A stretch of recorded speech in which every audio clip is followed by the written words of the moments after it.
If all we're feeling is the Fed's very first rate hike, and they have hiked in aggregate 500 basis points more, in all likelihood, we are in for some shit, pardon my French, over the next several months. If the reality is that credit is already starting to slow, right, which is the velocity of money, then as credit goes, so too does economic growth. And there are some disconcerting leading indicators that point to we're probably headed for some kind of pretty bad recession.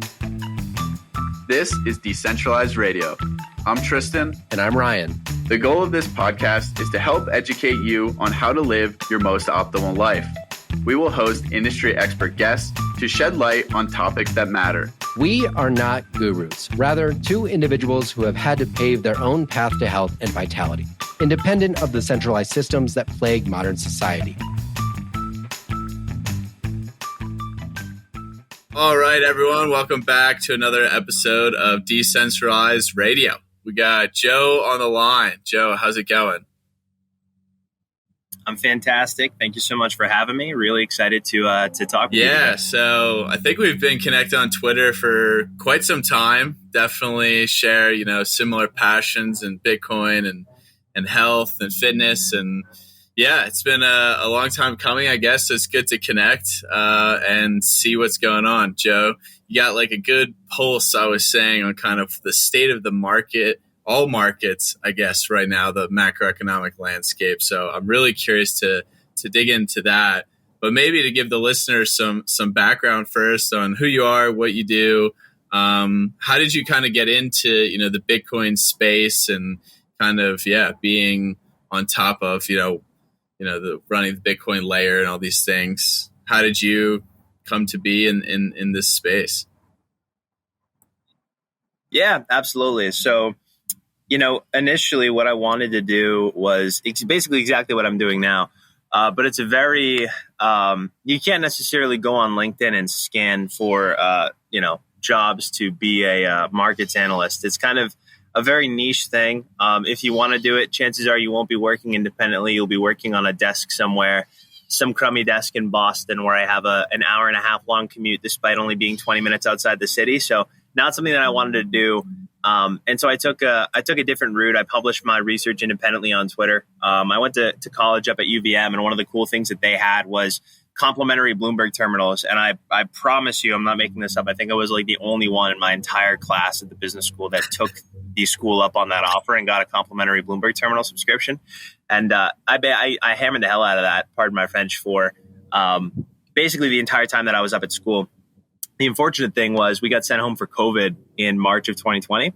And, that wasn't very fun. And that introduced, basically I was, at that time, I was basically teaching myself the Bloomberg terminal, really getting deeply involved in markets and just learning all the mechanics of it. I wasn't trading at the time. And there was a period where I was trading. I certainly put on fewer trades than I used to. I'm mostly analyzing markets and researching it and synthesizing it for readers on Twitter and obviously Substack and YouTube. But we got sent home for COVID, and I was very jaded towards those in authority, like general bureaucracy, even more so than I was. And that led me to sort of the root of all of it, the root of all unelected bureaucratic meddling, and that's the Federal Reserve. Being sent home from COVID, I was very jaded at the U.S. government, the higher authority for what they did, but also my school for how poorly they treated the students and how inhumane it sort of was. Like particularly up at UVM, up in Vermont. They feign compassion quite a bit, like the Vermont area and particularly the university staff members. The whole idea is that they're extremely compassionate. We're just tree huggers. We love everybody, blah, blah, blah. But that couldn't be further from the truth. Like they turned completely totalitarian when all of this COVID stuff happened. And it really turned me against like these big bureaucratic institutions. And so that's when I got into Bitcoin really heavily. My buddy Tyler LaRoche, who I was friends with up at college, and he works at Bitcoin Inc. today. He gave me two papers to read, The Masters and Slaves of Money by Breedlove, and then The Bullish Case for Bitcoin by VJ. And I read both of those, absolutely fell in love with it. That summer, and this was around October, the summer previous, so right after we get sent home from COVID, I ran a small business and I had some capital to deploy. Dumped it all into Bitcoin, which was a really good timing. That was when Bitcoin was like 8 or 9K. It ran all the way up to 60.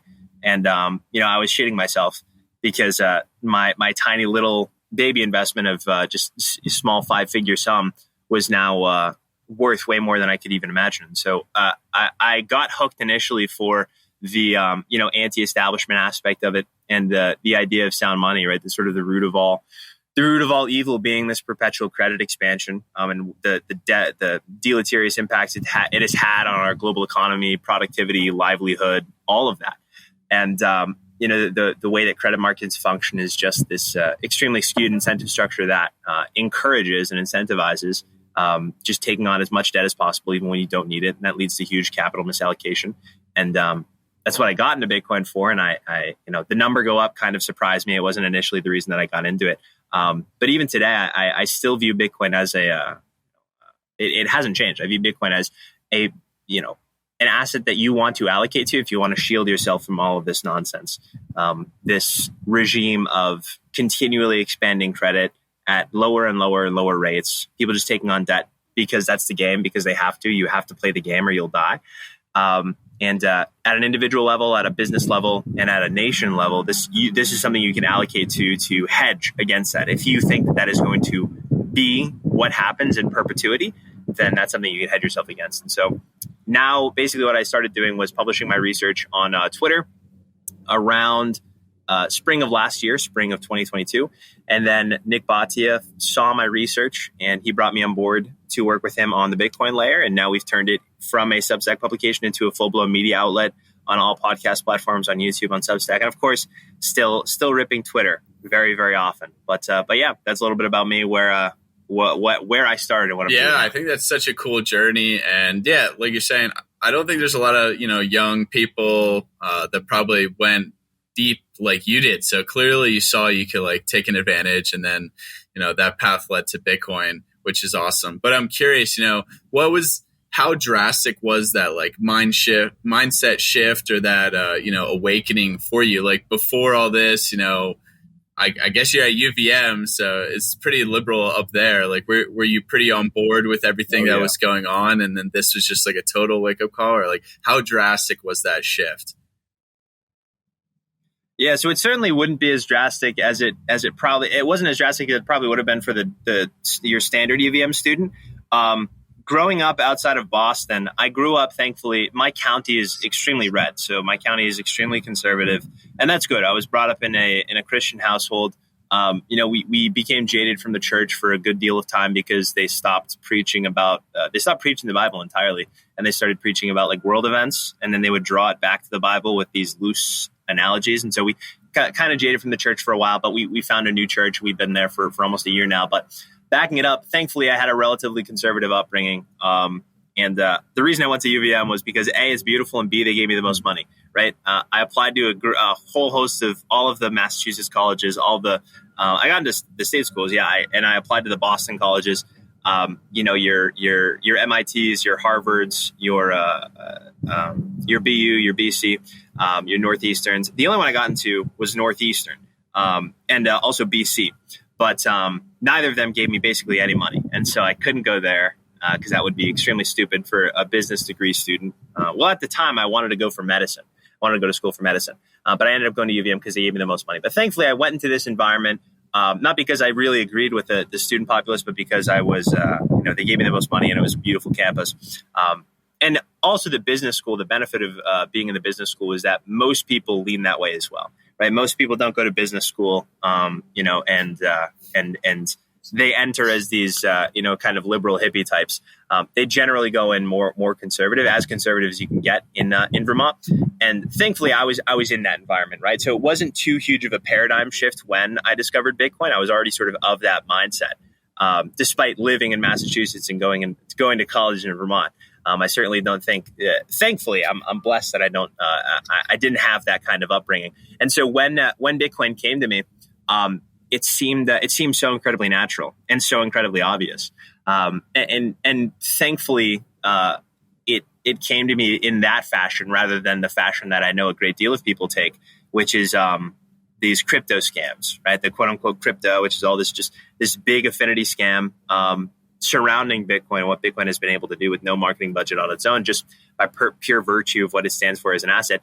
Thankfully, I wasn't suckered in by those, and then I had to learn the hard way. Thankfully, I came in from the human sovereignty standpoint and just jump straight into Bitcoin. Yeah, I always envy you guys that just go like straight into Bitcoin maximalism. Like, I mean, I learned the hard way for a couple of years after getting, just finding out about crypto in 2017. And, you're in college. That was when I was in college, and you're just kind of excited. You don't even know what the hell is going on, but all roads eventually lead to Bitcoin. So here now, of course. And yeah, that makes a lot of sense. And I think that's good because, Vermont can definitely be a little crazy, but it's a good point from the business perspective. I think anyone who like understands the dynamic of like business, how it actually functions and what you need to know and how to leverage debt and things like that, you kind of inherently have this perspective that probably the vast majority of the population of society doesn't. So I'm curious, do you think like what you learned in school was like valuable? I'm always, people who are like successful later on in markets or, just analyzing things with like a fresh perspective, like how much of that foundational knowledge was taught in your actual academia? Right. So that's a tough question because looking back on it, the majority of the stuff that I use today, I learned independently, and I learned through avenues like mentors and Twitter, which sounds incredibly strange. But if you can use Twitter in such a way that you are not mindlessly consuming, but you really curate what you consume very closely, you can get a very good education from Twitter and reading books, right? And so that's where I got a great deal of what I use today. I won't say all of the degree was useless. I did get a double major in finance and economics. The economics degree, largely useless. I do know all of the economics jargon that anybody could throw at me now, but obviously being in any university setting, what you are being taught is Keynesian economics. This very, very skewed paradigm of the way that the world works that isn't even remotely true, right? Sort of reducing people to numbers, thinking of aggregate spending as the end all be all, right? And that spending is spurious of economic growth, and it's interest rates can set reality. All of these kind of nonsensical, very loose things that don't actually apply in the real world, in the Austrian world, where people aren't just numbers, right? They're individual creatures. So I will say a lot of what I learned in econ, apart from the terminology, was pretty useless today. But also being in an environment that that you're being taught in a university setting, and it sort of builds up your own mental anti-fragility per se, because if you are in a school learning a topic that's completely adjacent to yours, you're learning the counter argument per se, right? If you're like, let's say I absolutely hated underwater basket weaving, it would probably behoove me to take some underwater basket weaving classes to learn why it's so wrong or whatever. And so having all these courses, these very, starting from low level to very high level and involved courses, it was useful because it allowed me to see, it allowed me to unpack it on my own rather than just being sort of a bystander and outsider and shitting on all of the concepts. The business degree, though, the finance degree, that was quite useful. Not necessarily the degree itself, but some of the classes that I took and some of the professors that I had, very knowledgeable people. And obviously, when you're in college, there's exams, there's homework, there's this, that, and the other thing. But the most value that I derived was being involved outside of my courses. Cultivating these relationships with professors individually, and also doing a great deal of work that wasn't in the classroom. So I did a lot of business case competitions, which was basically being given a hypothetical set of problems and given a set time frame to work within and certain constraints that you needed to do in order to solve that problem. And that was one of the most fulfilling things for me, because being in it allowed you to be sort of in a high pressure business situation, but of course with no fear, because it's all make believe, it's all pretend. And so that's where I got the most value, doing those case competitions, but also in my free time, teaching myself the Bloomberg terminal, having all of these books at my disposal, having Twitter as a mechanism, and also having these mentors in real life and on Twitter to learn from. So that's the university experience does have value, but you're not going to get it all if you just sit in the classroom, absorb 10% of what is being said, and then leave. you gotta, just like curating content to learn from on Twitter and not using it as a vessel for cheap dopamine and just consuming. You gotta curate your university experience too, and I feel like I was able to do that pretty well. Yeah, that's a great perspective. I think it's pretty nuanced. People want to just put these blanket statements out there that, like, universities are not worth it unless you're like, getting a high paying job right out the bat or what have you. But yeah, it's always good to get someone's perspective, because especially when you are, working in that field later on with a whole entire different view of, everything that you were taught, which is really fascinating. And I want to get into kind of maybe the differences between Keynesian and Austrian economics. But before we do that, it's like you have to kind of like unlearn or, have this unbiased perspective. So it's interesting to say that, you're using the example of, you're going to see the other side, like you're considering that other side, seeing how they kind of try and convince you that this is the way. And that almost like strengthens a position. And I often tell people to do that, right? Like if you believe in something, how to reaffirm your position is go consider the other perspective and like try and poke holes in your own argument. Like, and taking that all in is valuable. But, for some professions, it's really hard to unlearn what, you did or what you were taught in college, I would say, in university.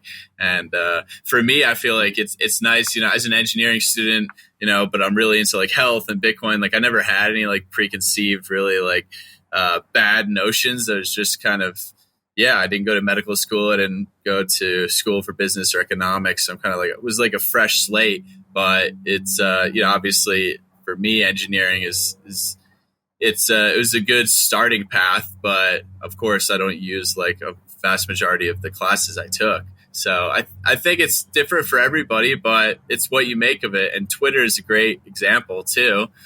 You could scroll all day, or like you're saying, you can curate it and actually learn a ton. But you got to be careful you don't get sucked in for a little too long. But yeah, why don't we dive into a little bit of kind of the background of why things are the way they are? We've had, a few Bitcoiners on the show, probably more health focused episodes, but I want to get more Bitcoiners on here, of course. And I don't think we've really talked about like the economic background. So, what are the major differences between like, the Keynesian school of thought, the Austrian school of thought, and why we are taught what we're taught in universities, which is of the, from the Keynes school, really. Like foundationally, how are they different and why is that a problem? Hey, friend. Thanks for listening. If you really enjoy this podcast, it would be really appreciated if you left us a 5-star review on Spotify, Apple, or subscribe to our content on YouTube. This helps us get to a larger reach and a larger audience to spread this wonderful free education. Right, yeah. So with the Keynesian school of economics, there is this very central idea that everything hinges on consumption and spending, and the aggregate level of spending and the aggregate level of consumption in an economy. And because you are prioritizing basically the output above all else, it creates these huge distortions, because if what you're prioritizing is the output, you're prioritizing the aggregate level of spending. It doesn't matter what capital is being allocated to, as long as number go up at the end of the day, the aggregate level of spending, and that is your metric, that's your barometer for economic growth. But we've seen why that's kind of nonsensical over the last 15 years, especially since the great financial crisis. If aggregate level of spending is all that mattered, then why has the quality of life for the last 15 years had a marked decline in the United States, right? Let's use the United States as an example, because our problems that we face here are much worse than anywhere else in the Western world. If the aggregate level of spending was all that mattered, then why is everything so much more unaffordable today, right? Why can I go to the store, to Target, and buy a carton of eggs for like $4.60? And in 2009, when I was 8 years old, you could buy it for half that price. And then in the year 1990, you could buy it for half that price. And then in 1971, you could buy it for half that price. If economic growth, real economic growth, always hinges on the aggregate level of spending, then why in real terms are people more destitute than they have ever been? And they're increasingly more destitute. Well, it's because the idea that all you need to grow an economy and to have a healthy, thriving populace is spending at an individual level, at a business level, and at a country level. That's a flawed notion. We're seeing the fallout of that with the U.S. government. The U.S. government is a perfect example. If spending was all that mattered, why? One of the ideas that's thrown around by Keynesians so often and thrown around by communists, I guess, and socialists is, well, without the government, who would build these roads? Who would build these roads? And Keynesian economics has this huge focus on government as taking up a lot of those not menial tasks, but tasks that are those businesses that need to be shared by the citizenry of a nation, like building roads and general infrastructure. And they say that private enterprise, they sort of neglect private enterprise and say that the government can take on those roles. Well, again, when you are the government and you are, obviously the central bank is independent, right? They're not independent, but when you are basically right there with the entity that can create money and that can purchase your bonds in order to fund all of this spending, it doesn't matter if you do a good job or not. Just like with Keynesian economics, it doesn't, if all that matters is spending, it doesn't matter what's getting allocated to. And so what this has caused, what a huge focus on just spending above all else, getting that 2% real GDP target every single year, it has caused basically this mass, people living extremely unhappily and capital being misallocated. With the era of zero interest rate policy and quantitative easing, these huge asset purchases by the Federal Reserve and basically just bailing out banks implicitly over and over and over and over again. For banks, doesn't matter who they write loans to. It doesn't matter. Business loans used to be extended because somebody had a business plan. They had an idea that they knew that they could work. They had a team that could execute on it. They had land allocated to it. They had workers, blah, blah, blah, blah, blah, blah, blah. They had plenty of collateral. That we're talking 1940s, 50s, 60s, back when economic growth actually represented these worthwhile businesses being created using money, using borrowed money. And now, because rates have had this 50-year-long downtrend, now all that capital allocation is borrowing cheaply because money is so cheap. You're just borrowing. You don't even need to have necessarily this very robust business plan. You just need to have something else that you could invest that money in at a slightly higher rate. Right. And whether that's these Airbnbs that you go and get mortgages on and you can generate revenue above that, or whether it's, but literally anything. With rates locked at zero, people aren't allocating capital because they have a worthwhile project to pursue. They're allocating capital specifically because money is so cheap. And when that happens, society is worse off for it. Right. And that's essentially the byproduct of Keynesian economics being the prevailing way with which we operate as a country and from the country level to a business and individual level. Now, what the Austrian school posits is that it puts more of an emphasis on free enterprise, it puts more of an emphasis on the individual and free market capitalism. And, if you think about it from the form of incentives govern the world. They govern the world. They govern everything that we do. I wake up in the morning every single day because it is in my best interest to get up early so that I can get a head start of the day so that I can get more done in the day, right? That is my incentive structure for waking up in the morning. I don't wake up in the morning because it's this biological function that as soon as my eyes open, I get up out of bed. It's not a given. It's an incentive for me to get up out of bed and do things. And everything we do, there's an underlying incentive structure to it. It's the way nature works. And so Austrian economics more taps into the ideas of human nature, and it leverages human greed for the betterment of society. Because naturally, we humans, we want to make a better life for ourselves and our family. And the way that we do that is by allocating capital effectively. That just doesn't mean business machinery. It also means ourselves. We're human capital. Human nature, these incentives, this natural greed that we have, it drives us to put ourselves in positions that will make the world, that'll put ourselves in a better position and make a better lives for our family and the people around us. And with Austrian econ as the focus, it puts free enterprise at the center. It puts individuals at the center.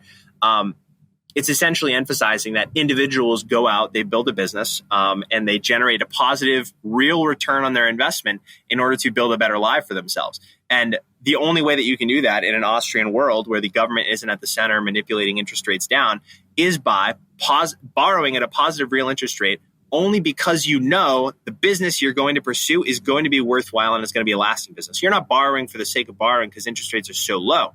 You're borrowing because you have a worthwhile project to pursue. That's the way money should work. That's the way credit should work. That's the way it used to work before we went off the gold standard. Since we went off the gold standard, we've detached money from physical reality. Now interest rates no longer represent a cost of capital. They are now essentially a mechanism by which we can force them lower and lower and lower and lower and lower until we hit zero, which we already have, to drive economic growth, which is really just this nonsensical spending. And so at its core, Austrian economics and a society that would be prioritizing the individual and free market capitalism and free floating interest rates that are not centrally manipulated, would be one that would be aligned with reality. And it would be one that would allow for human flourishing because it leverages human greed, turns it into human productivity, right? But with Keynesian economics, this whole interest rate manipulation, focusing on spending above all else, you are leveraging human greed and turning it into human gluttony. You are taking these 0% interest rates, and what that's allowing people to do is borrow for the sake of borrowing and do capital investment that is absolutely terrible and not productive. Whereas with Austrian economics, because interest rates are positive and real, then all capital investment is for the betterment of man, right? Because all capital investment, because it has a real cost associated to it, it is a good investment of capital, right? So that's the fundamental difference between the two schools and the two outcomes that they bring about for the economy. Yeah, I mean that's a fantastic overview. It's really crazy how we've seen this all play out, and we have these really obvious examples to point to. But my question is, how do we get here? Like, why did Keynesian economic thought take off? Do you think it was just because from a government perspective, they have more control, like interventionist economics just puts them in the driver's seat? Yes. So if you think about it this way, we've guaranteed student loans to basically everybody. People used to borrow money to go to school because they knew that they were going in, they had a plan, and the job that they were getting would allow them could only be secured by having a degree, and B, it would allow them to pay off that debt, and they intended to do it. And we used to turn people down for student loans. Imagine that. But over the last several decades, we've been guaranteeing student loans. We've been guaranteeing and allowing everybody to go to school. And why is that? And why is it that at those schools we teach Keynesian economics? Well, it's pretty simple. Ultimately, it benefits the state. It benefits the state above all else. If you're taught from a very young age that growth just means spending, right? That growth just means spending, then it's in your best interest as a country to make it so that that's the only thing you're taught. As a country, at the federal level, if all they have to do is spend a whole bunch of money, and then that can be considered economic growth, that's tremendous. And so you will make sure that that is the only concept that gets taught in your schools. And you'll make sure that the schools that teach that will get federal funding, and they'll get all the federal funding that they need. And so essentially that's the big scheme that's gone on, right? These schools, it's the Cantillon effect. These schools are extremely close to the money printer, to the people that have the ability to create new money out of thin air in various different forms. And imbue it to financial institutions and also the schools themselves. And so that's why, particularly state schools, right, in private schools, things may be taught differently, but particularly in state schools and your very large schools, you're basically every school that's within a 50-mile radius of me, all the schools in Cambridge, that's exactly what you're taught. It benefits the state for people to believe that's the only type of economy that there can be. That the only way is through centrally manipulated interest rates. There's no such thing as a cost of capital that's determined by the free market. That's a myth, right? That's what they want to teach you, right? They want to teach you that there's no such thing as an interest rate that is set by the supply and demand for credit, right? That's a totally insane concept. The only way that interest rates can be set is by a central authority, right? Is by Dr. Ross standing behind the curtain and saying the interest rates are 5.5% now, right? It used to be, and in a well-functioning economy, well-oiled machine, it would operate like a well-oiled machine. Interest rates would be higher if there was a much higher supply of credit, and interest rates would be much higher if there was this extreme demand for credit, right? And that would lead people to be much more productive with what they were investing in. and interest rates would be much lower if there was this very low demand for credit to spur that on. But instead of that being set by the free market and by the quality of borrowers and people's individual creditworthiness, right? It's set by a central entity. And what that does is it allows less creditworthy if the government slams rates to zero, it allows less creditworthy borrowers who should be borrowing at a huge, extremely high interest rate to borrow at a relatively low spread. And vice versa. It enables, when interest rates are extremely high, right, as they are now, those creditworthy borrowers that should be able to borrow at an extremely narrow spread because they've proven their ability to invest and invest well and productively. Now they're gypped because the government wants rates to be at a certain level for everybody, and that leads to these extreme boom and bust cycles because it manipulates interest rates, and it should. But that's essentially why Keynesianism is taught, and it's taught so widely because at its core, explicitly stated or not, and oftentimes it is included within lesson plans, and is included within the curriculum, that the government and the central bank, what we'll call it the government, they have to be the ones to set interest rates, right? In order for economic growth to happen, in order for societies to grow, they have to be the ones to set interest rates. There's no other way. And that's why it's taught so widely in schools, because it benefits the state. Yeah, I mean, it's just like crazy to look back and think how this is all like unfolded, because if you just step back and have a logical frame of mind on this. And hey, speaking of, sorry for interrupting you, but speaking of, my dad literally just texted me, holy shit, Megan's student loans are at 12%. Last year, they were at 9%. So what does that tell you? That's centrally manipulated interest rates, right? Ultimately, my little sister, she's going to school for neuroscience, biomedical engineering, right? Insane, right? She's going to get out and pay off those loans within 2 years. It's nuts.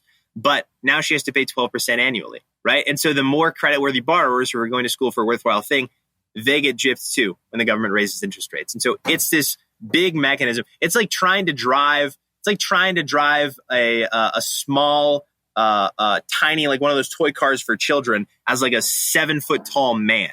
You are trying to, you've got a hammer and a nail, and that's all you have. And you are trying to create Michelangelo's David with it. It's the wrong tools. And it's acting as if like you can use this one tool for everything and everybody. And it just doesn't work. But continue. Sorry, I just got that text. That's like a prime example right there. Like, for student loans, like it should be based off of your degree program and what's, the average, salary getting out of college and things like that, because it's really a wide spectrum. Yeah. I mean, you could be making 100K starting out, or you could be making like 40, 50K with a liberal arts degree, and still, they don't care. And it just doesn't make any logical sense. Right. And that's kind of where I see this lens of everything is you used to really have to have a sound business plan to get approved for something, because, it's you need that proof of work to show them that this is worthwhile. It's worthwhile for the bank to, put their reputation on the line to fund your ideas. Whereas now it's all, it's just income, credit score. And then really it doesn't impact you getting approved. It just impacts you getting whatever rate it is. And it's even a small range in that regard. So you do have to play the debt game, and, people like Robert Kiyosaki have talked about, that for a while. It's like you have to leverage debt or else you're just going to fall behind.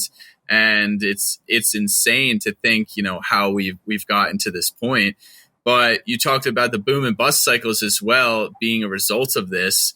And I think the other important, distinction as well, and why we've gotten into this, is because every time, right, that we've had a bust, the government's just stepped in and made things better, but actually worse. Whereas, and you can correct me here and talk about maybe the Austrian school of thought, is that when something does go into a bust or a slowdown, that you should naturally let it play out, because then the over leveraged or the less productive businesses, spenders will be kind of washed out. That mindset will be corrected, and you'll inherently become more efficient as like an economy, right?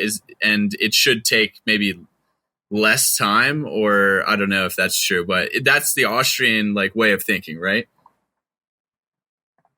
It is ultimately what the Austrian school talks about.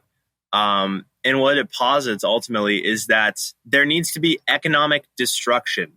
There needs to be real economic destruction and consequences for capital misallocation. And each cycle, what happens is inevitably when the Fed is, whether it's a crisis that's spurred on by them or not, there is a period of time where there is economic contraction. And rather than allowing that economic contraction to happen, which would make the U.S. less desirable on a world stage, what they do is they step in, they slam interest rates down. In the case of 2008, they slammed them down to zero or effectively zero, 0.25% for the very first time. And cycle after cycle, this is what they've chosen to do. Rather than having consequences for capital misallocation, which would teach people it would allow people to learn from their mistakes, become more productive, and allow us to be better off in the long run because we would learn from our mistakes. It is essentially not allowed that process of technological, economic, and creative destruction to take place. And really, it's like continually pushing a ball underwater each time it's trying to jump out of the water. Rather than learning our lessons and going and getting put in timeout for a period of time and not having a great time as a nation, but it's worth it because we come out with a lesson and we come out more productive and we come out with a lower likelihood that the same thing will happen again. What the Fed has chosen to do is bring interest rates lower and do these big asset purchase programs from banks. Now, at an individual level, this isn't good because it teaches us, it enables us to borrow extremely cheaply, be extremely greedy. Individuals that know how to leverage debt become more rich, and individuals that don't become more poor. At a corporate level, it does a very similar thing where businesses that shouldn't exist do exist, and companies that haven't had positive revenue for their entire existence are allowed to exist for multiple decades purely because of low interest rates. And at a nationwide level, it just teaches us that we can spend in perpetuity with absolutely no consequences, right? That's what all of this does. And so cycle after cycle has become the case. And each time the Federal Reserve eases or they lower interest rates and do these big asset purchases, then the inevitable extreme bust occurs. The inevitable extreme consequences that we will have to face at some point down the line, they grow and grow and grow. And because the bust becomes larger each time as capital continues to be misallocated, because it's never allowed to, we're never allowed to be in an economic contraction. The Fed never allows that to happen. Then the problems just get worse and worse and worse. And so therefore the bust get worse. And what needs to happen is the Fed steps in with a bigger and bigger and bigger bailout package of sorts every single time. So these cycles, if you're looking at this like a wave that's going up and down around a line, this is the economy, this is expansion, this is contraction. If I'm starting out like this, expansion, contraction, then slowly the cycles get larger and they get bigger and bigger. And so we have this big boom. We have these, it used to be these economic expansion and contraction should look like this, right? It should be a slow and steady rise, slow and steady gains to productivity. Hopefully the camera's facing the correct way so you can see that. Is this up and to the right? Yeah. This is up and to the right, yes? Yeah. So this is how economic growth should look, right? Big straight line. And it should have minor ebbs and flows around economic growth, right? Little expansion, little contraction, little expansion, little contraction, microcycles. That's how it should work. But because the Fed has delayed the inevitable through this these huge easing packages every single time that doesn't allow banks to fail, doesn't allow individuals, consumers to fail. Now cycles look like this. This is what economic productivity. This is economic productivity, and now cycles look like this: it's huge boom, huge bust, huge boom, huge, and they get bigger and bigger and bigger. So the amplitude of cycles is rising, and that's because the Fed doesn't allow creative destruction. Because at the world level, it would threaten the United States and our dominance with the U.S. dollar if we allowed actual creative destruction to take place. If we allowed economic contraction to happen, right, several years even of negative GDP growth or GDP contraction, then we would be boned as a nation, because the game that everybody else is playing is just to bail out their economy and continue going.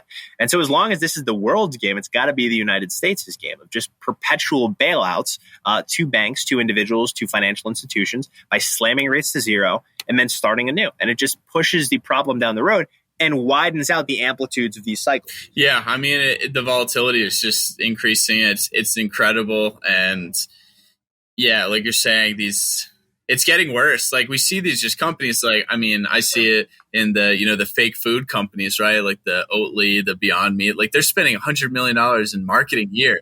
In a free market, Beyond Meat would be a in a real non-starter. market. Not only would in nobody this invest fake in it, market we have, they still are tanking. So like and the only reason so many of these companies exist is because they're just zero interest rate, companies that free money, and then they're spending all of it on marketing, and they're still doing a terrible job of, they're not doing any job of making money because they're not, but they're doing a terrible job of convincing people because it's really a shit product. Yeah, there's zero interest rate phenoms, and it occurs at an individual level too, right? You've never seen a higher concentration of social media gurus that are telling you how to get rich quick. All you need to do is go to your bank and take out a zero interest rate loan, go buy 12 Airbnbs, right?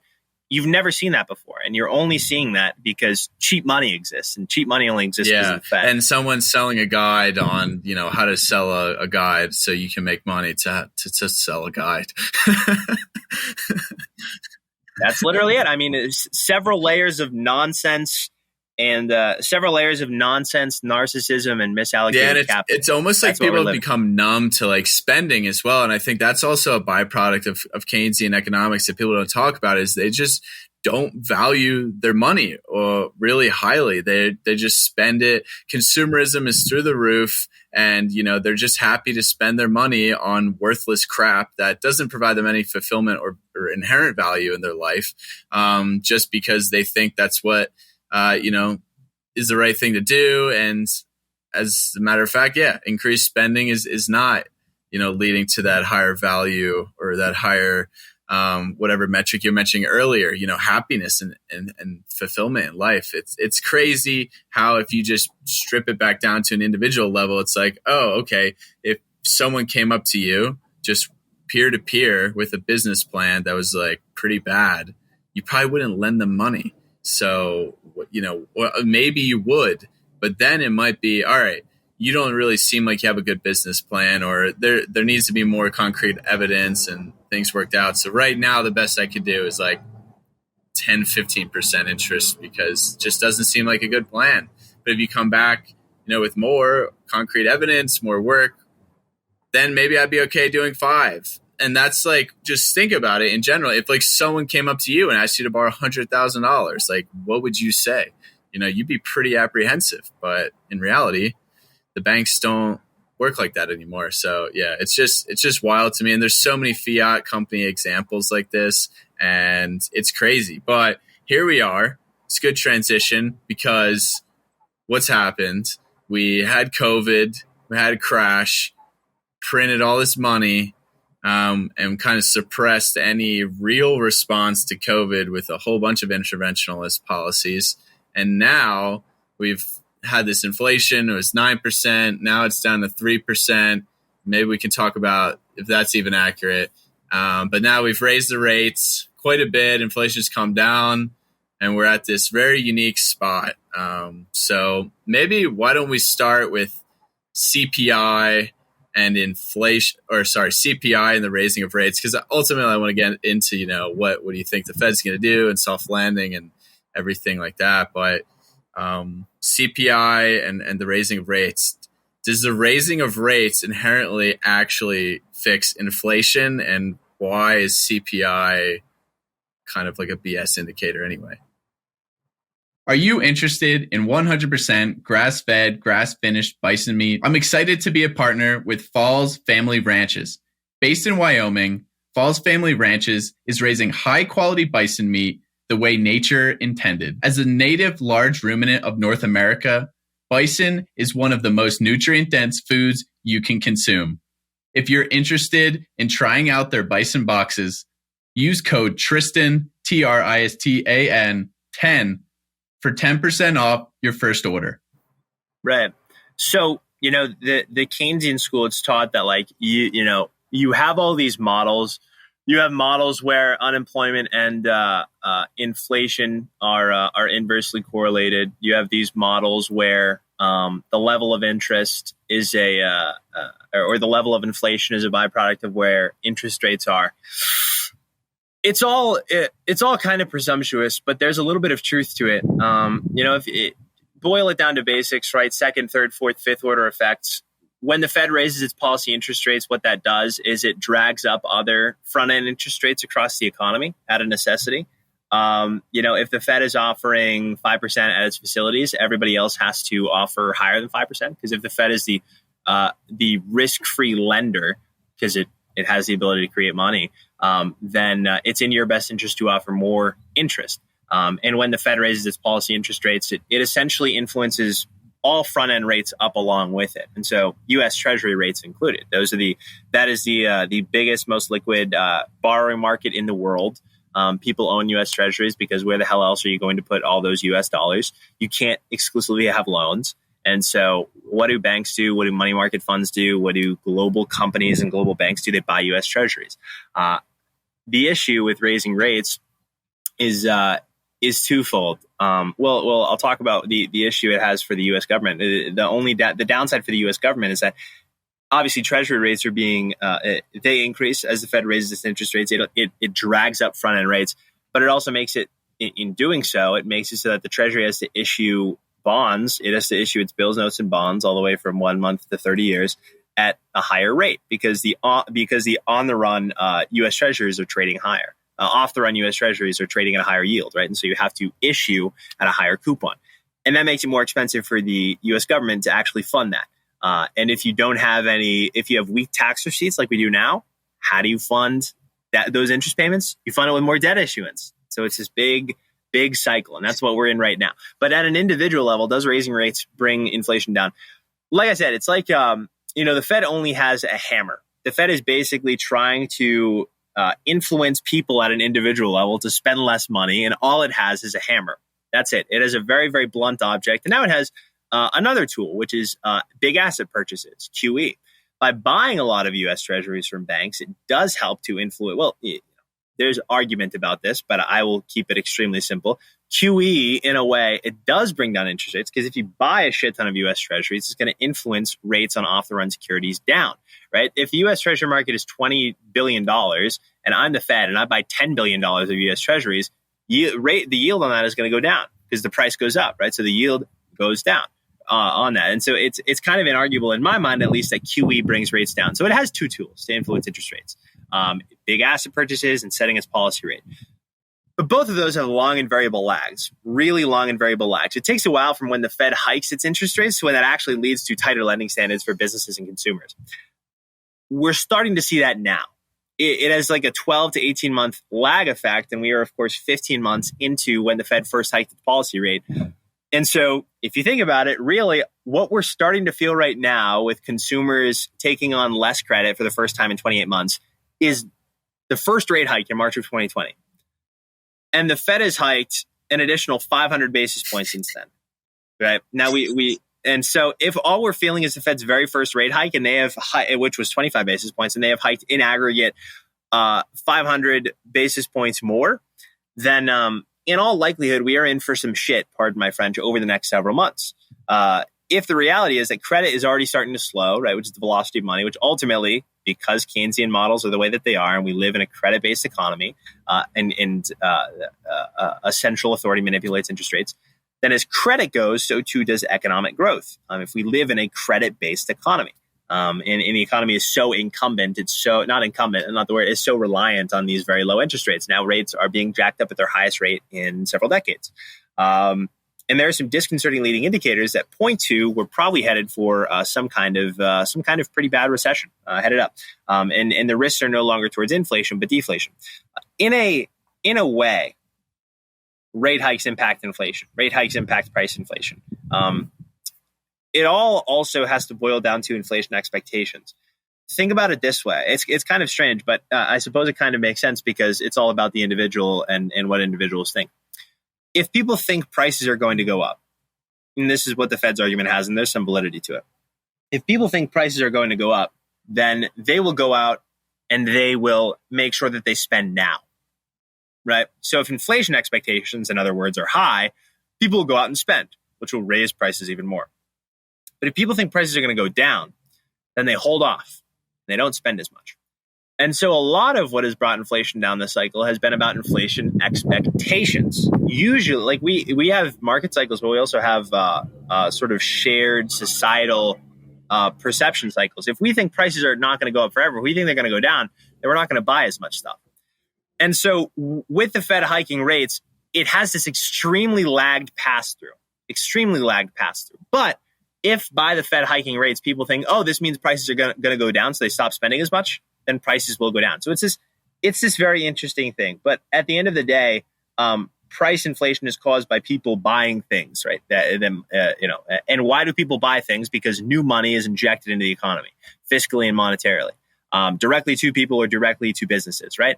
And both through the perception that prices are going to go down and the reality of money being more expensive, prices eventually do come down. It also helps that inflation is a rate of change, right? So if prices stay where they are and don't change, then eventually inflation will come back down to 0%. The unfortunate thing is that when we think inflation, unfortunately, our lexicon is so twisted, and most people are like really financially illiterate. So when they think inflation, they think prices.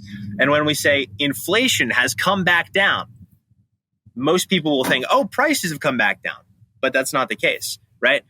Prices have doubled over the last 2 years, okay? Inflation has come back down to its long-run average. It's almost back at 2%. That doesn't mean prices have come down. It means the rate of change of prices have come down. But again, the 95th percentile of people will be lost in that explanation. But all that you need to know is that prices aren't coming down. And the reason that prices aren't coming down is because the Fed, as I said earlier, they will not allow for economic contraction. They can't allow prices to go down because then that means people wouldn't spend. So that's why they hate deflation more than they hate inflation. And that's why they target a long-run average of 2% inflation. They want prices to keep going up, right? Not because it's better for the people, but it's better for economic growth. It's better for the banks that write the loans, right? And it's better for the U.S. It's better for the United States and the global stage. And so the Fed ultimately isn't working for you, right? The Fed isn't incompetent. There's this big, there's this wide swath of people, including a lot of Bitcoiners, that think the Fed is incompetent with printing money. They know exactly what they're doing. The Fed isn't incompetent. They just don't work for you, right? I read that on Twitter, and I couldn't agree with it more. They work for the banks who write these loans. So they incentivize this economic growth by allowing 2%, targeting 2% inflation. They want things to get more expensive, not because it betters the citizens, but because it increases spending. Prices are going to go up. People consume. When people consume, banks write more loans. They extend more credit. Businesses and individuals. And so, yeah, very long-winded answer. But yes, rate hikes do, in a way, not as directly as people may think, impact price. No, that's a great explanation. And going back to the inflation piece, I think it's so true. Even Biden, my favorite part was when Biden was like, "It's just up a smidge." Joe, it's a rate of change. It's still 8 point whatever percent. Like that. Yeah, Bidenomics, baby. Bidenomics. That's what you call consumer sentiment at record lows. These prices aren't coming down, people. That's not going to happen. So it's strap up. But what's really fascinating to me is, I knew there was a lag, but you're saying it's like 12 to 15 months or 18 months, which is insane because, you hear all this about a soft landing and all this nonsense. It's like, well, that's pretty much impossible to do then if there's such, a large lag. And we're just starting to feel things from the first few rate hikes now, because like you're saying, we've got a 20x to go in terms of what we've already done in rate hike basis points. So how it's not even really a realm of the possibility. And then, of course, what is the Fed just going to do? So say in 6 months, everything's down 40%. They're just going to have to drop them anyway, right? Yeah. So this idea of a soft landing, it's trotted out before every single economic recession. Whenever the Fed is done with what it said it was going to do, i.e., we reach the end of a Fed rate hiking cycle, all the headlines are about soft landing. And essentially what that means is that, like, this is just an analogy to analogize the economy to a plane. And if economic growth is running super hot and therefore inflation is running super hot, then the idea is that you want to bring the plane back down to land on the runway. And there are two ways you can do that. You could have a hard landing, or you crash, or you could have a soft landing. You come in nice and smooth, no problems. But the idea of a soft landing is extremely stupid. Think about it this way. I gave that whole analogy about the economy moving in cycles like this. All of this is a continuous change. right? If it was a discrete change, which means it just goes from one state to another, it would go expansion, contraction, little dots. But that's not the way the world works. That's not the way the world works, the economy works. That's not the way that time works, right? It's all continuous. It's all always happening. It's never expansion, contraction. It's always a process. So this idea of a soft landing is that it's just totally ignoring market cycles. We went from this extreme credit binge from 2020 to 2022. We're still going through it. We're in the end phases of it, but we're still going through it. This extreme credit binge, unseen in the entire history of the United States. Huge, biggest credit binge we've ever had at an individual business and nation level. And now we're going through the fastest Fed tightening cycle in aggregate and the pace of hikes since forever. This is the fastest they've ever done it, right? We've obviously had fast rate hikes. We've never had several consecutive 75 basis point rate hikes. Never before. We've had a few. And in the 80s, we had a few months where we had several hundred basis point rate hikes and they came straight back down. But that was a different time.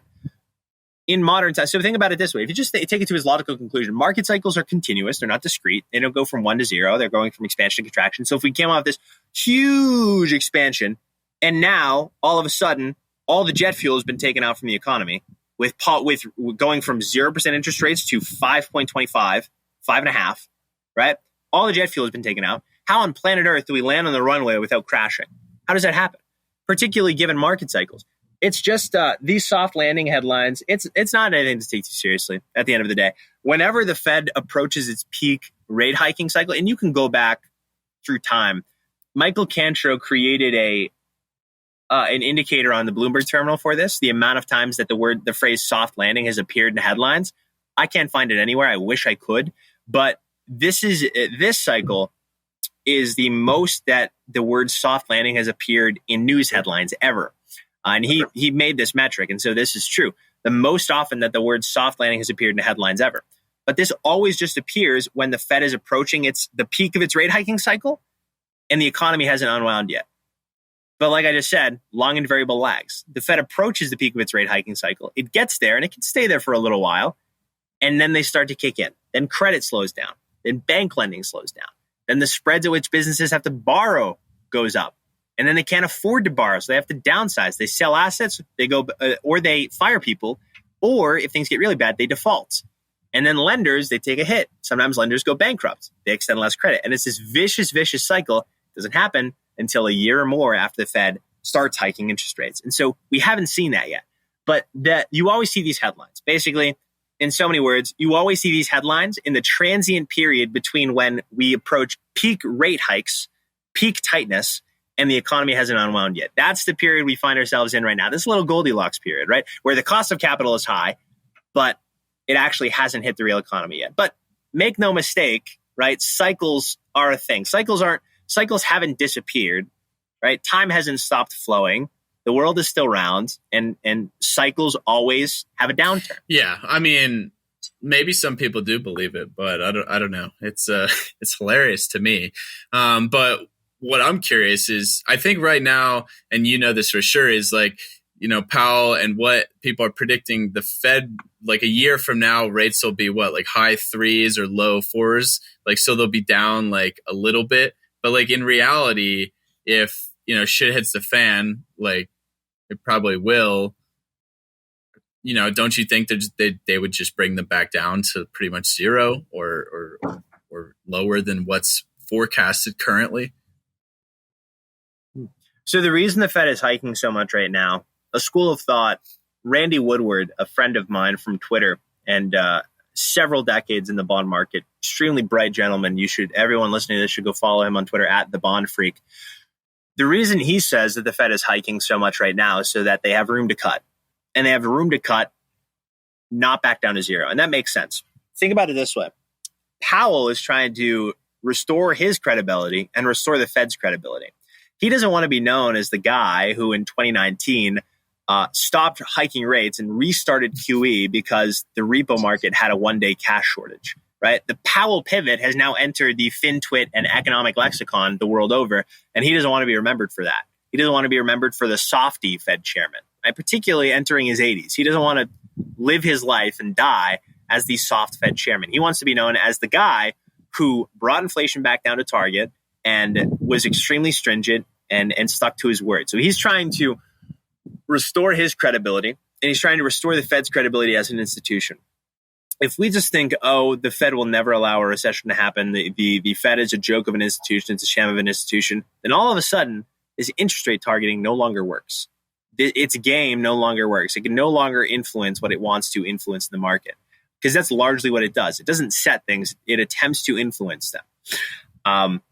And if it loses its credibility, it loses its ability to do that at the margin. So what Powell's trying to do is never go back to zero interest rates and never go back to QE. Now, I tend to think that's good, those right? Yeah, are, that's good. That's good. I think that's good. But I also think that's a total pipe dream. Right? If we can return to austerity, that's fucking awesome. Pardon my French. That means Bitcoin has less utility than it did yesterday, right? But I don't think we can do that. If you look at the Bank of Japan, for example, the Bank of Japan dropped its own version of QE, yield curve control, and then less than 12 trading hours later, it couldn't even survive a weekend. It reinstituted an emergency bond buying facility. Japan is the worst case. Japan is the worst out of all of it. They're the worst case scenario about being a part of their own government bond market.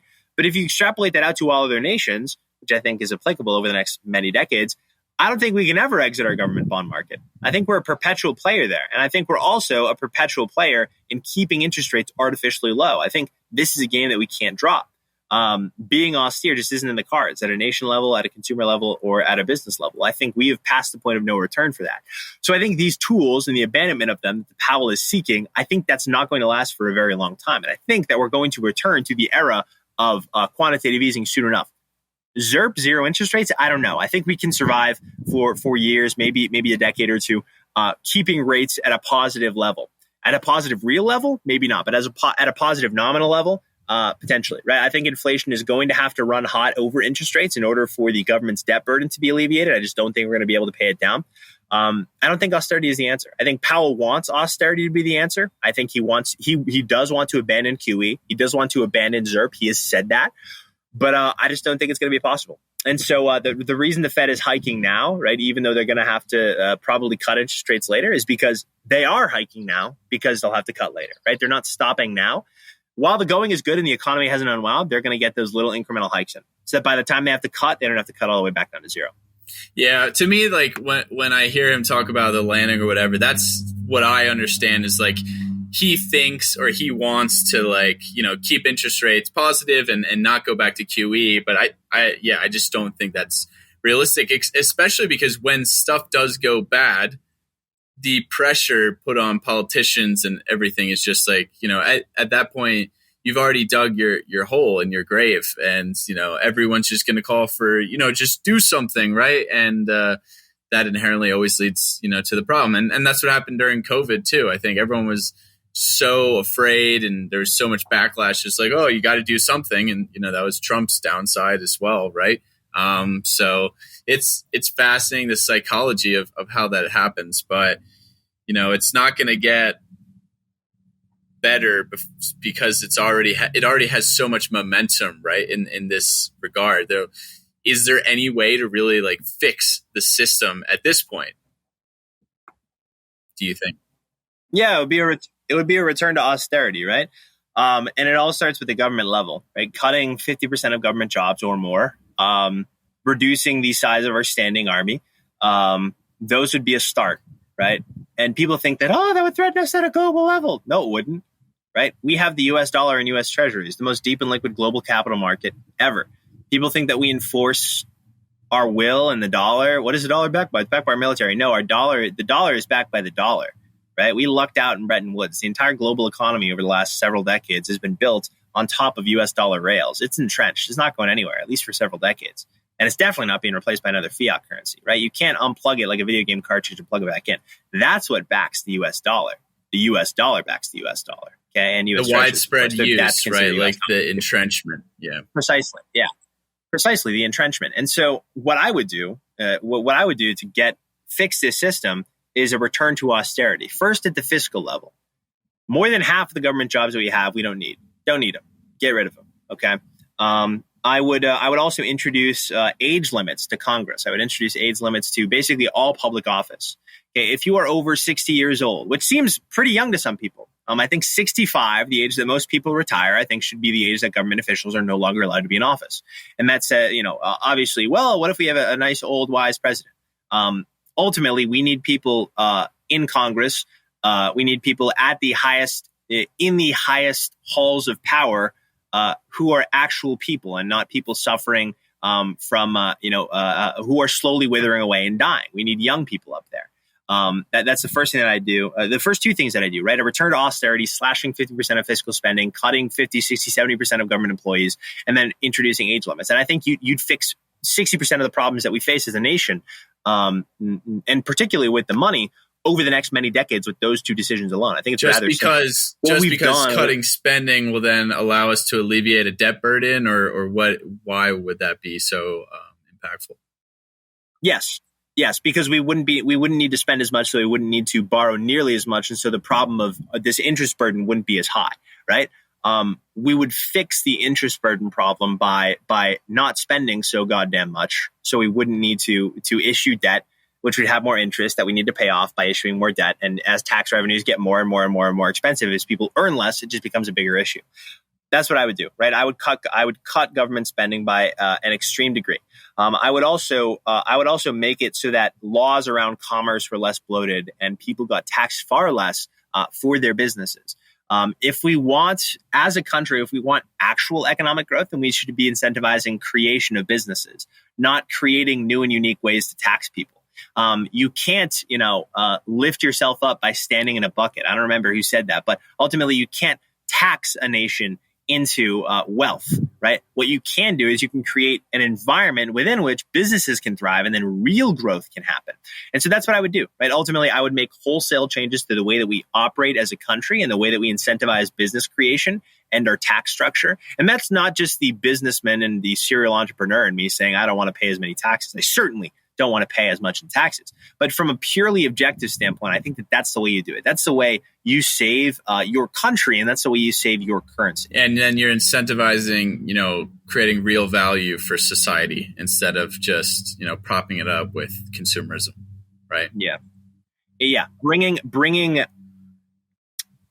economic growth back into alignment with reality. They've been attached, and the gap between the two has been increasing for far too long. Yeah. What will people do if they get laid off? 50% of the government workers. Start a business? They'll have to learn to code.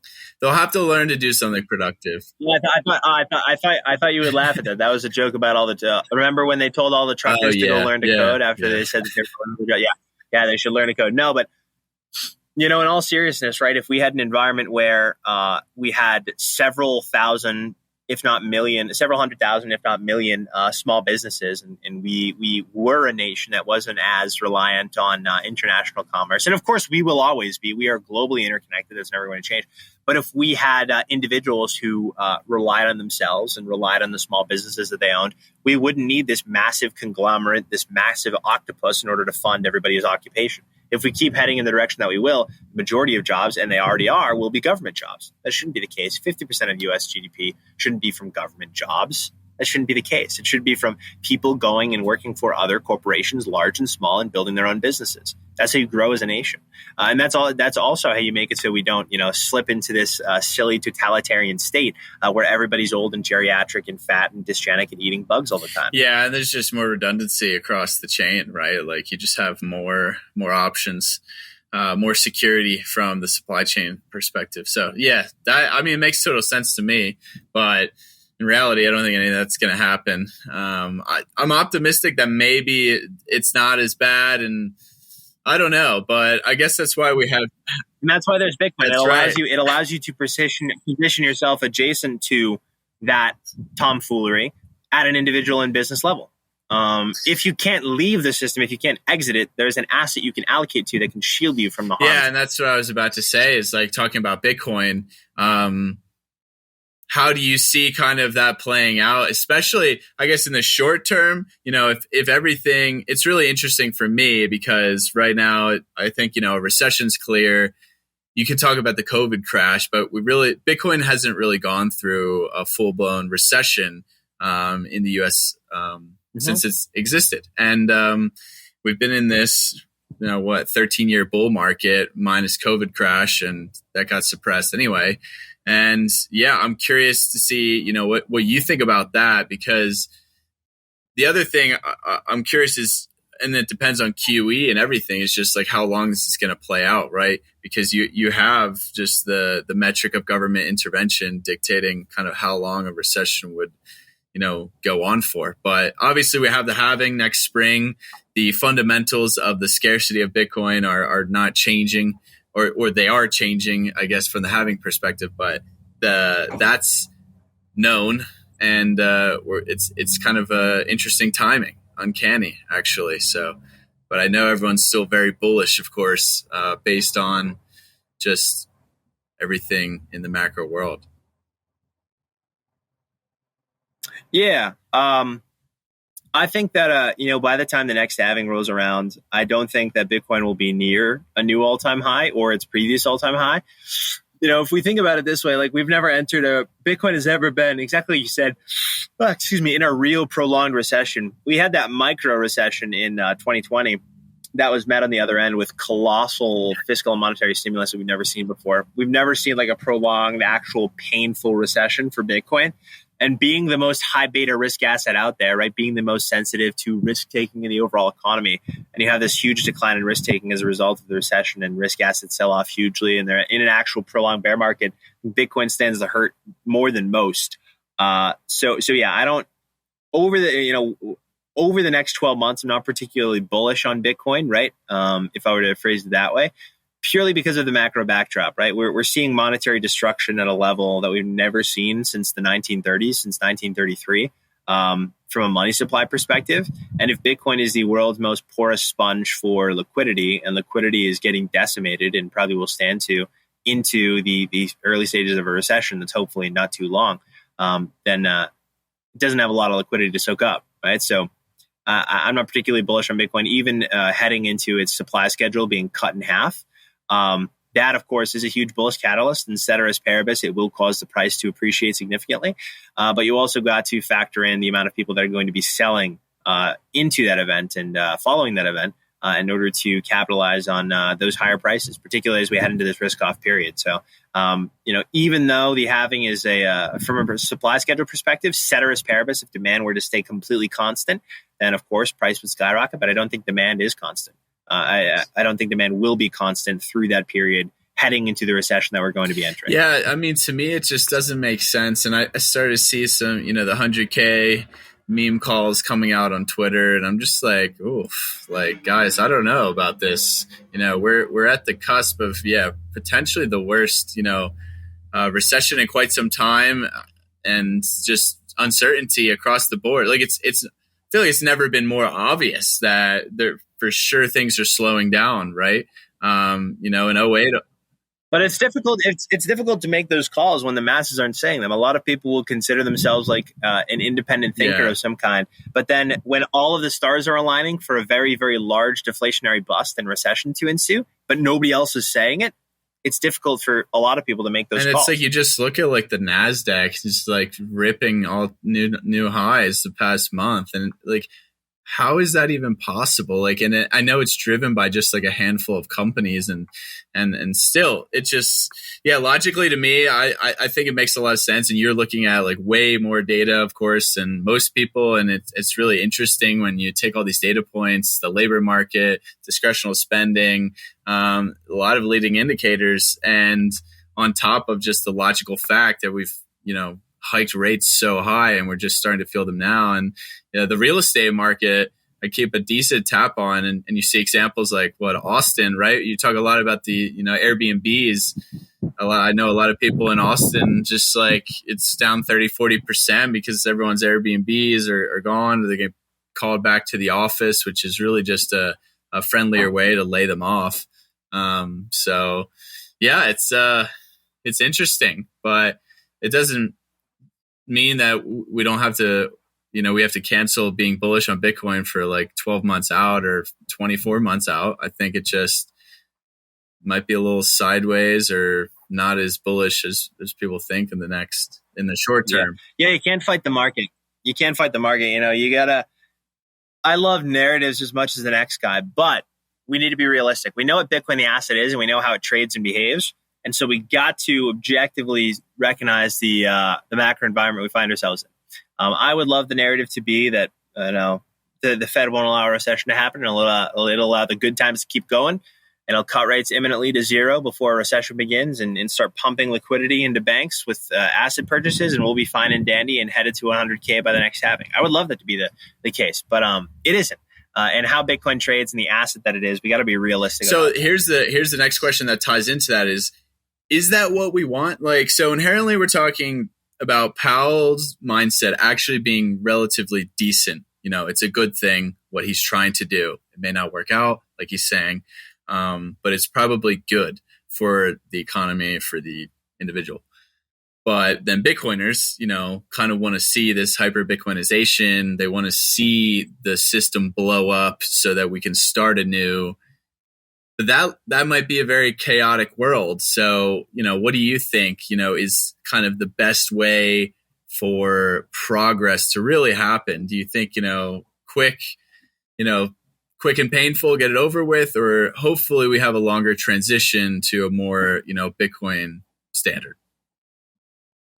Yeah, it won't be, the people who are calling for so-called hyper Bitcoinization, which I don't have a problem with anybody. I just take issue with the idea.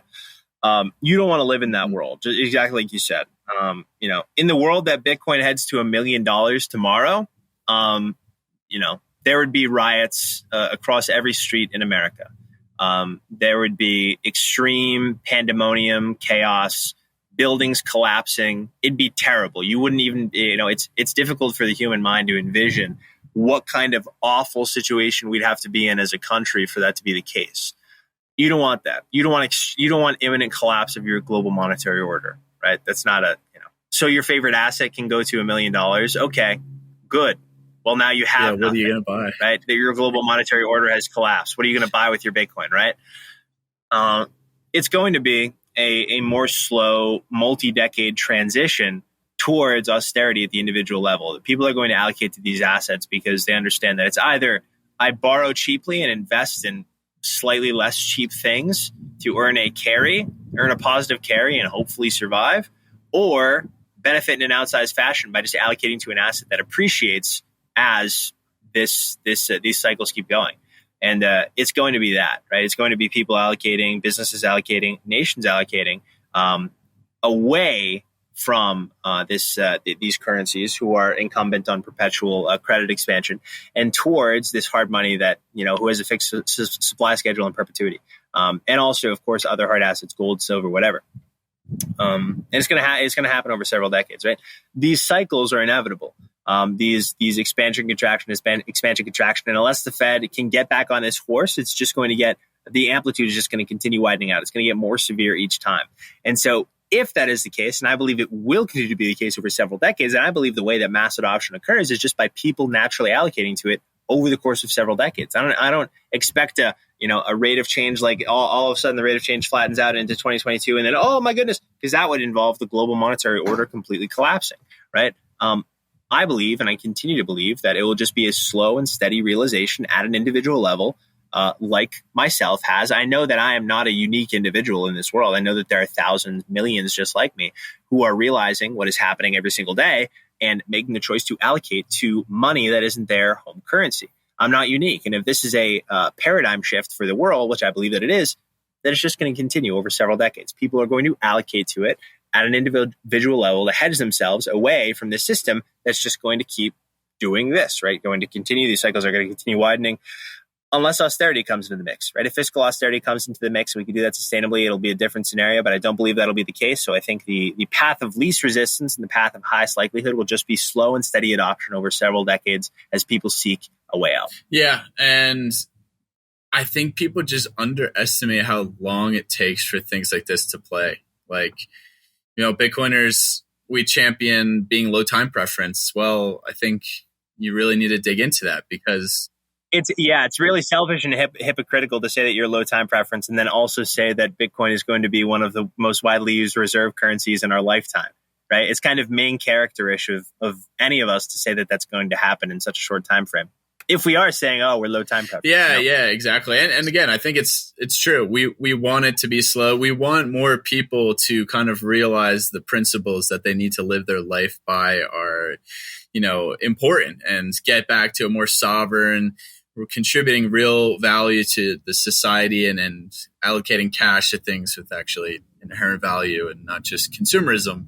And yeah, there's just a momentum. I feel this momentum in this space, in the health space. I mean, even the presidential nominees are better around. We got more options. We got people talking about Bitcoin. We got people talking about, vaccine injuries and EMFs. So I'm like, oh, this is like a breath of fresh air. And, I don't agree with everything that any politician says, but the fact that a lot of these things are being brought up to the public discourse is good. And it makes me think that more people are becoming aware of the inherent issues with our centralized systems that exist today. So I hope there's a small shift in the society mindset, because it has gotten pretty bad. And believe what you want from what you see on the media, but it's time for maybe a swing in the other direction. And to me, it's exciting, right? I don't know. These kind of events don't happen. It happened in 08, 09. I was like 12, and it happened .com bubble. I was like, 4. So it's kind of exciting to think about what's going on right now and being a part of it, being adult with, some money, because if you play your cards right, you can actually position yourself very well for, the future when a recession happens. So that's kind of what I'm thinking about right now. And I think the next 12 to 18 months are probably going to be some of the most important, months in our lives, me and you, for a similar age. Right. So it's exciting to me, but it's also exciting when you have this knowledge and, have this influence and understanding of Bitcoin and more decentralized solutions that exist. Because for me, I'm not worried if the grocery store shelves are empty. I got freezers full of meat for a good amount of time. That's right. That's the best way to position yourself. Couldn't agree more. So how else do you embody decentralization? Just wrapping up here, kind of, you got into health. You're into health and fitness, obviously. Was that kind of first, or did that come after the fact that you realized this whole mindset shift? Kind of just last few questions here. I'm curious, and I want to touch upon it, because there's a lot of Bitcoiners who they just Bitcoin, and it's growing, this health fitness movement in the Bitcoin space, and I'm excited, but I want to drive it forward even more. Yeah, so I was into health and fitness well before I was into Bitcoin, which I also think put me onto the idea. It warmed me up to the idea more, because the inherent habits and the attributes that I learned through maintaining extreme discipline with health and fitness were the exact same attributes that made Bitcoin so attractive as a money and made Austrian economics so attractive as a principle of thought. I started bodybuilding when I did my first show in my senior year of high school. I was 17. And I hope to do one again very soon. Obviously it's going to be months long prep, but it's always been a part of my life. I played soccer at a very high level, through, elementary school, and then all the way through middle and high school. I played for one of the best club teams in New England. I played on these great teams. I wasn't the best on the team, but I played on these great teams. I learned about it at a very young age. I was one of the bigger, more heftier players. And so I started taking up individual sport in the form of weightlifting. And so bodybuilding and aesthetics and natural beauty has always been something that's increasingly been important to me. But I started doing this in 8th grade, 9th grade, 10th grade. So ages ago now, 6, 7, 8 years ago. Been doing this for quite some time, and it's been a very inherent part of my life. It's of course my Twitter banner is me doing I wasn't doing a vacuum at the time. I was posing to get ready to do a vacuum, but my dad I think he was in the audience, and he took a photo before I did the vacuum. But it's obviously me up on stage doing a vacuum, and I value that basically as much as I do with markets. I just don't, apart from that banner profile photo, I'm not very public about all of it. But it is the other side of what I do, right? In terms of a hobby and in terms of what I do apart from markets. So it's kind of very eclectic and strange. Staring at charts and synthesizing data and then writing about these really complex market topics simply, and then going and lifting heavy ass, iron plates above your head and above your chest and lifting them off the ground. But I think everybody needs to do it. They should do it.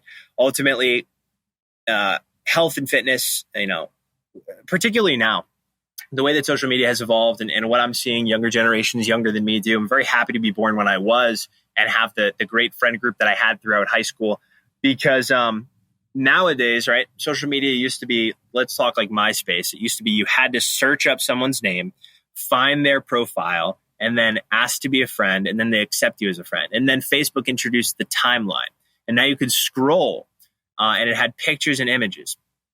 And then Twitter came along, and it reduced the amount of characters that you could have with pictures and images, but you could still scroll.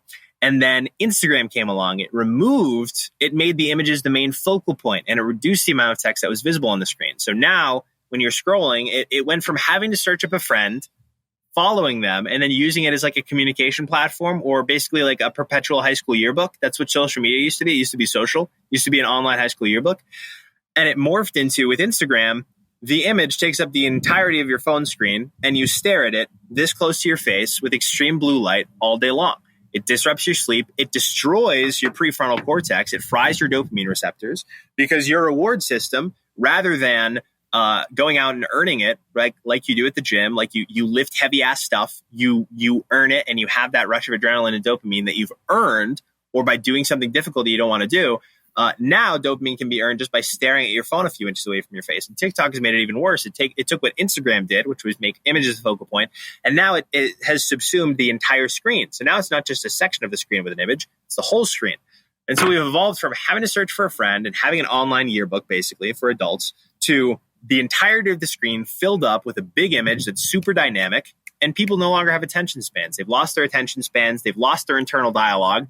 They've fried their prefrontal cortexes, so they don't have any critical thought anymore. And they have completely destroyed their reward centers and their dopamine centers. And so now people are extremely inadequate. On a daily basis, their accomplishments may consist of brushing their teeth and opening the blinds. And that's all they do in the 16-hour window. I'm not even joking, and it's crazy. That's what they do in the 16-hour window that they're awake. That's what these devices and these habits that we've gotten into have done to us. And so we need to move in the opposite direction. It has become the paradigm to just mindlessly consume and destroy all of these beautiful capabilities that you have, rather than going out and earning it. And going into the gym, lifting heavy ass stuff, going on runs, doing bodybuilding, or doing powerlifting, or doing swimming, tennis, soccer, football, basketball. Doing those things, that needs to become the norm, because ultimately that gives you the feelings that you get from this, but they're lasting, right? This is fleeting, right? This is fleeting. Me seeing a photo of a person that I know, or a beautiful looking woman, and double tap, ooh, that gives you a rush of dopamine, right? But it's gone 2 seconds later. So you have to scroll and do it again, scroll and do it again. But when you go to the gym, you lift up heavy ass weights, you eat good food, right? Maybe you go out, you play basketball, you play soccer, then you come home, you work really hard on what you're passionate about, you build a business. Those things give you lasting dopamine, right? They give you this lasting reward. They also build out your prefrontal cortex. They build out your reward system, and they restore that internal dialogue that's been lost and displaced by social media. I mindlessly scroll through. So big old rant, but that's the other side of things that I really value apart from markets analysis on Twitter is bringing back this focus on health and physical fitness and really earning it. Ultimately, it has become totally normal and ordinary to just be ordinary. The normal has become this all day long, staring at it 24/7. Most people can't identify what it is or why they do it. My aim is to identify exactly what it is, why it's so effective, why people do it, but then also offer the alternative, which is going to the gym, becoming aesthetically pleasing, becoming beautiful, earning it. And that gives you lasting feelings and skills that you just cannot get anywhere else. Beautifully said, man. I mean, I couldn't agree more. it's proof of work, right? Like, and that's why we resonate so strongly with Bitcoin. And it's funny too, because I mean, I played soccer my whole life, played in college, and I was never the most skilled player. So I was a center back and kind of just threw my body on the line, athletic, but not skilled as much as everyone else. And so I had to work hard. I just fucking worked my ass off. I was in the best fitness, and I just like kept going. And to me, that was how I always set myself apart. And that just foundationally the discipline. And, you get in these high level teams and you get infuriated when you have teammates who are like super skilled, super talented, and they just don't work that hard. They're always like half jogging around. They're not tracking back for balls. Like, those type of guys. Right. And, that mindset for me completely translated to, Bitcoin and just life. Right. And it's wild. It's actually insane right now for young men in our age group that they don't do much. And you might think that there's like a gym culture really, but the majority of people our age are just drinking, watching sports, gambling, Netflixing and ordering food, and it's a travesty really.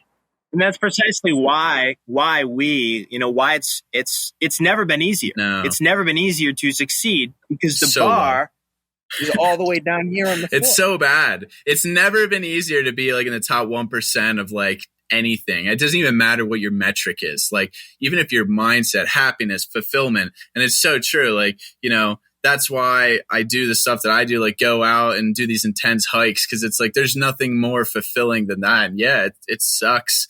From a physical perspective, it's very challenging. But when you actually accomplish something, or you put months and months of work into a business or a book or an article or anything, I mean, the sense of accomplishment you get from that it's incomprehensible compared to these short dopamine hits you're getting from social media. So it's for me, it's the crux of society right now. I struggle with it still, because I want to empower people, want to educate people, but I also don't want to spend a lot of time on social media. So it's a challenge, and I'm finding ways, but that's why we're having a great conversation right now. So I'm very thankful for, the connections I've made on Twitter and the like, because it's changed my life. But you really have to set boundaries and be deliberate about it. And you have to be deliberate about anything, because if you do the norms of society, you're just going to be another average person. So don't confine to being average. Like, fucking just do something that everyone's like, oh, wow, like you're doing that. Or like, you seem like, what's wrong? I just want to fucking live a life that's worth living. That's what's wrong. What's wrong with you? And people on the outside, who haven't done these things, they may find it difficult. They may say, well, it's so difficult. Well, it's not, it's difficult initially to stop consuming, because the reason that these businesses are so successful is because they keep you staring at your screen. But if you drop Instagram, right? I have it on my phone, but I have it for business purposes. If you drop Instagram, if you drop Snap, what adult male is still on Snapchat? No, you're right. You're right. It's completely, and it irks the hell out of me when I see people in public my age, dudes, 22-year-old dudes, who are taking selfies. If you're with your girlfriend, if you're with your wife, if you're with your family, if you're doing it for a beautiful sunset, that's awesome. But if you are taking a selfie to send to another Snapchat, no, I don't dig it. Not as a 22-year-old guy, right? The cutoff is when you leave college. Like, I'll give the college guys some slack. The cutoff is when you leave college. But deleting all these things off your phone, you're going to have withdrawals. It's like drugs. The reason that the withdrawals are similar to drugs is specifically because, why do you think these companies are so successful, right? It leverages that quick fire, that dopamine hit that we become so addicted to as humans. Get rid of it, right? You get rid of it, few days, but then ultimately you'll become hooked on these other things. And it sounds cliche to say like, oh, you're hooked on the gym, but you are. It becomes part of your routine. The same way that getting out of bed and staring at your phone is part of your routine. Going to the gym and lifting something heavy as fuck is part of your routine. But guess what? Instead of having to check your phone every 5 minutes, once you lift, you're chilling for the day. For the next 24 hours till you go to the gym again, you're chilling. And you've got all of that reward that you need to fuel you. And it's lasting. It's more lasting. It gives you more fulfillment. And so people will say from the outside, well, it's difficult. Initially, it's difficult. right? It's an easy thing to do. It's hard, but it is easy, right? It's difficult. But once you get going, it's difficult to stop. Once you build that momentum, it's difficult to stop. 100%. And, I've found that, people just need to fill their time, get busier. Like, why do you have 5 hours at the end of the day where you can just sit on your couch and watch Netflix and scroll? Yeah. People's perception of busy is so destroyed. For example, somebody that I know works at a coffee shop. They have one shift every single day. It's 4 hours. And they say, I'm busy. Their 4-hour shift is the only thing in the day that they do every single weekday. And they say that I'm busy, right? Our perception of busy completely fucking destroyed. Yeah, when people just say, I don't have time for X, it's just like your prioritization, right? Like, what are you going to prioritize? And I do a lot of different stuff, and I still I'm on social media too much. Like, I need to be better. It's, it could be a structural thing, like block off your calendar, or, do something where you physically just aren't on your phone. Like, if you go to the gym, put it on airplane mode. That's it. If you're, going to hike, like, leave it in your back. Or leave it at all. Like, you don't need music or buy an iPod. I don't even know. Like, figure it out if it's that bad. And once you realize that it's not, once you make some progression, then you're going to realize how easy it is and how much better you feel. But you got to stick with it. So yeah, that's, we're on the same page there, brother. So I love it. And this has been a great chat. It's awesome to connect finally, virtually in person, I guess. But likewise, where can people find you and all your really insightful market analysis work? Thank you very much. I appreciate it. Yeah, great conversation, man. Long time coming. Happy we finally got to meet, even if it's over a screen. I'll meet you at a conference at some point in person. We'll grab some steaks and get a lift in. But you could find me just first name, last name on Twitter at Joe Consorti. Really simple. And you could also go to thebitcoinlayer.com to get my more long form market commentary in both video, podcast, and written form. Awesome. Well, Joe, thanks so much for coming on. And thanks everyone for tuning in to another episode of Decentralized Radio. We'll see you next time.